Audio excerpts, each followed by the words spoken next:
మాట్లాడుతున్నాం యమున గారు.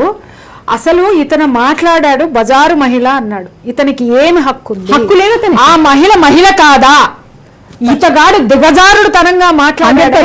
కానీ ఆ మహిళ రే నీకే చెప్తున్నా, ఆ మహిళ కుటుంబాన్ని పోషించడానికే అలా ఉంది. గుర్తుపెట్టుకో, నీలాంటి వెధవలో ఆ కుటుంబంలో ఉండబట్టి ఆ మహిళ రోడ్డెక్కినటువంటి మహిళ. ఇంకొక విషయం, అతను ఎవరైతే కూడా ఒక స్టోరీ చెప్పాడు కదా, ఎవరో పువ్వులు అమ్ముకుంటున్నాడు. ఎందుకు అమ్ముతున్నారండి పువ్వులు?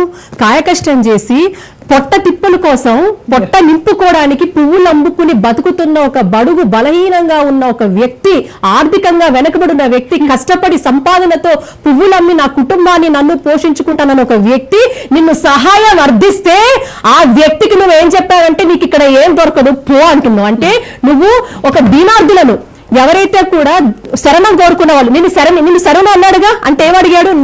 నాకు ఇది అమ్ముకోవాలి, అమ్ముతే నా కుటుంబం గడుస్తుంది అంటే శరణించాడు, అర్థించాడు కదా.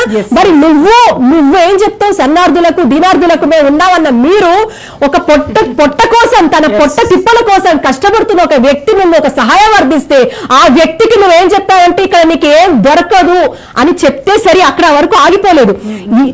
సహాయం చేయకపోగా కనీసం చూపించిన దారి చూపించలేదు. మరి వీళ్ళకి మానవత్వం ఏ కోణంలో ఉంది? ఇదొకటి అడుగుతున్నా. మానవత్వం ఉందా వీళ్ళకి? మానవత్వం ఉందా? నువ్వు కొనవు, కనీసం కొనే దారి చూపించావా? అక్కడికి వెళ్ళు, నువ్వు మర్యాద పూర్వకంగా సంస్కారవంతంగా అక్కడికి వెళ్ళు, అక్కడ పెట్టుకుంటే నీకు అక్కడ పూలు అమ్మబడతాయని చెప్పాడా? అంటే లేదు, సంస్కారం లేదు, మానవత్వం లేదు. మానవత్వం కూడా లేని ఒక కోణం మనం చూడొచ్చు స్ట్రాంగ్. ఇంకొక కోణం కూడా చెప్దామండి.